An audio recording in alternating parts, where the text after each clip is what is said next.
du'aa godhaa fi jaarsan qabdu jaarsa rabbi siyaa kan hojjaati du'aa godhaa fi jaarsa bareeda ka isiin aarsine ka isiin daarsine rabbi haa kennuufi. Haati mana isallee yoo viidiyoo tana agartee jechuudha ni aartee duuta kaartii mataa irra dhaabee jechuudha illee ni naara. Garuu waan takka naafsee waan takka waan jiraan jirtu. Garuu immoo an gargaartu Oromummaatiin gargaaru deema yoo isii loltillee garuuf duuban deebi'u gargaara.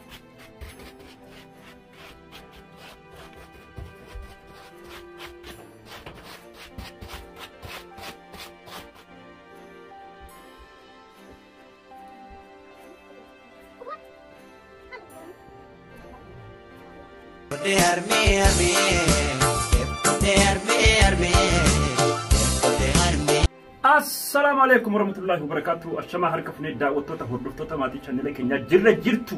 Salaamanni keenya sadan ka onne raburqe iddoo isin jirtan maratti isin biraa dhageessu isin janna. Assalamu alaikum warahmatullahi wabarakatuh. Ikama aromati ya jiruna ya hada marat. Salam ka kanena raburqe. Assalamu alaikum warahmatullahi wabarakatuh. Jirra jirtu hordoftoota maatii. Salam tante ta onne raburqe isin qabtu isin jecha. Kuma beekamu obboleettiin tanyatuni dheengadda nabira dhuftee Nasraa wajjini Nasraan nabira fide arallee kunoo deebitee dhuftee jirti. Haati mana isallee yoo viidiyoo tana agartee jechuudha ni aartee duuta kaartii mataa irra dhaabee jechuudha illee ni naara. Ani garuu waan takka naafsee waan takka waan jiraan jirtu. Garuu immoo an gargaartu Oromummaatiin gargaaru deema yoo isii loltillee garuuf duuban deebi'u gargaaru. Ani kun abbaa ilmaan sadiiti ta'ee immoo akkasumattis uffata dhiquu kana kaanii beeytan ka dhiirti ka hedduu takka beeytee hogguun uffata dhiitus ni bakka ififaatti ijoollee tanarraas mataa faa tolchu ijoolleen dhale keessattuu dhalaadha. Mataa kana farraa tolchuu jira waa hedduu jira sanumaa jechaa fa'a. Akkuma dheengadda viidiyoo keessatti dubbannee turretti yaaddoon kuni hedduu takka miskiina nama gaariidha. Gargaaruun qabaa hamma jaartiin isaa galtutti jettee jirti. Yoo isii loltelleef duba deebee Hindisu jechuun xiyya dirqama lamummaaniin baha Oromoo lammii ta'u. Egaa daawwattoota hordoftoota keenya daawwattoonni hordoftoonni keenyas baay'ee takka na gargaaraa jirtanii dhugaa dubbachuudhaaf yaadni keessan yaadumaan na gargaaruun waan baay'ee guddaa nama gargaaru. Waada seenee jira kaa waadi saniin bakkaan gahuudhaaf noo qophaa'ee dhufee isin jaa rabbiin jaartii isaatillee rabbiin eegaan haa galchuu fi akkana isin jaa hordoftoota fi daawwattoota keenya. Akkanatti deemii yoo akkana gootee hin deebitii warri jettanis hedduu takka galatoomaadha isin jedha.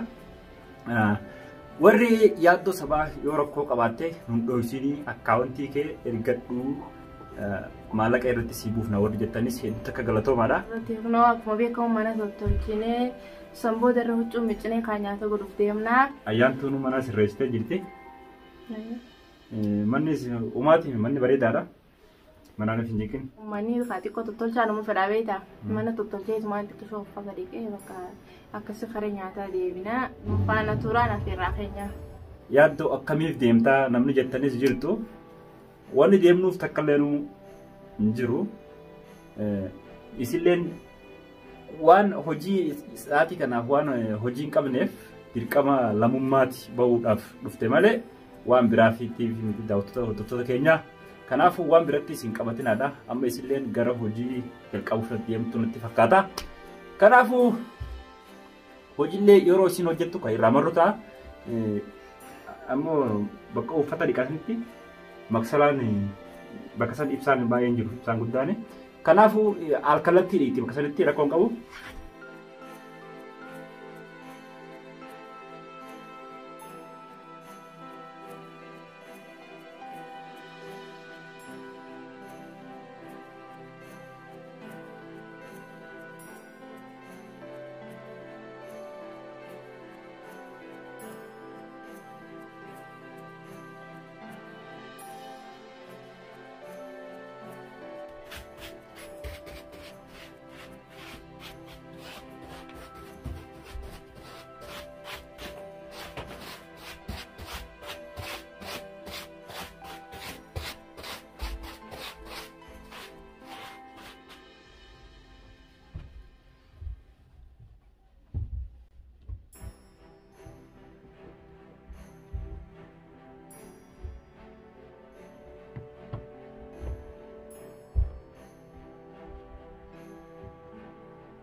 أجات صوت ديس خلاص هبغى أطلع ديس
Setara gitu ya.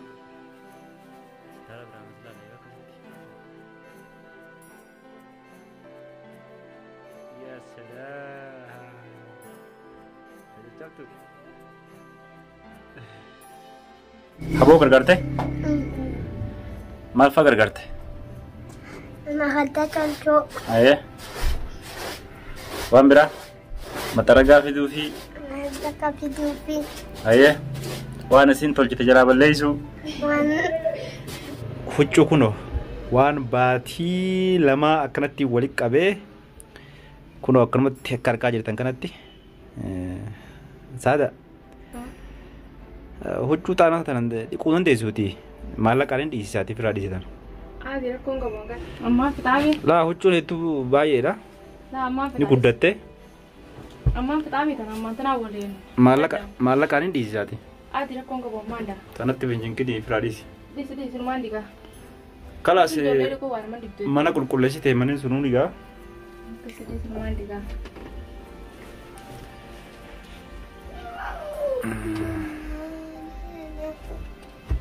Tas keessatti nu qulqulluudha.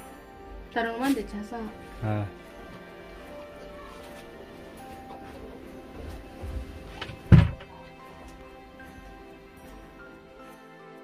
Daawwattoota hordoftoota keenyaa kunoo akkasitti manas bareechitee maashaallah hedduu takka bareechitee hedduu takka dadhabde. Baay'een dadhabne? Akkasi galatoomisiin jenna.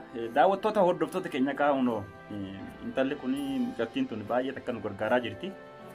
Ishilleen haa galatoomtu isinilleen du'aa godhaafi. Jaarsan qabdu jaarsa rabbi siyaa kan nujaati du'aa godhaafi jaarsa bareeda ka isiin aarsine ka isiin daarsine rabbi haa kennuufi uffatallee akkasumatti akkumaan dura viidiyoo maree isiin garsiisetti uffatallee akkasumatti dhiite alkallattii dhiite viidiyoo malee dhiite kanaafuu ammas wanni kana booddatti hafee hin jiru arraaf galatoomii guyyoo biraatiif nutti deebii jennaani nagaan galii jennaani. Nah, kagana ada mingkana salah dike mal hamam dike kena boleh singgargaran. Dom tanah kau faham tu dah. Nyata sekarang goda no gana ada kawan yang beda. Okey, untuk soalnya no mantena mana kukulis ni ki kucule ini berbeza ni kuno hadir nak ni cerah. Takkan ada amma kuno salah kukulis seperti goda ni hamam dina hamam goda ni mo akasih khairat goni telega dia kan fikir goda ni dina kuno ya jauh bergaru dah. Kalau pada hijrah, tak akkasitti ilma Oromoo jechuun kan magattanii rakkataa jira. Isee haati mana isaatiillee akka loltee waa jechuun hin beeka. Teemmoo aansanillee if duuban deebi'u ni gargaara. Hordoftoota fi daawwattoota keenya kun akkuma beekamu haati mana isaallee akka loltuun hin beeka garuu waan irraa kaasee jechuudha. Naafisa jidduu garuu Oromummaa jira malee waan isa kan jirtu. Daawwattoota hordoftoota maatii chaanneela keenyaa kunoo akkasitti waa baay'ee na gargaartee obboleettiin teenya haa galatoomtuu wamma hojii xumurtee jirti. Maashaallah mana tolchitee uffata dhiitee akkasumatti mana fincaanillee nurraa tolchitee xumurtee nyaata siniin godhaa jettee nyaata wuliidha. Amma sa'aatiin sa'aatii 9 hirbaanni isin geenye ammaan tana kan nyaatota fee iraatallee garuu sa'aan hin geenye achum tahee moo godheetumaan biraa deemu deema waan keessatti lakki dhisimmaa iraata nun godhaniiti iraata kalaas anamaan godha sa'aatii iraanni ga'e hirbaa tanaa godha kalaafuu hedduu takka galatoomii yeroo tokko deebiitiin ulaalis hin jenna. Silalu fanillee qophiidha. Isin gargaaruuf illee duuban deemu. Galatoome atiif nasarallee hedduu takka galatoomaadha. Hedduu takka galatoomis hin jenna. Oromooti qaalii galatoomaa. Daawwattoota hordoftoota keenya mucayyootaan isinillee nuuf eebbisaadha. Nasarallee naa galatoomtu. Assalaamu alaikum warahmatullahi wabarakatuh. Bye bye.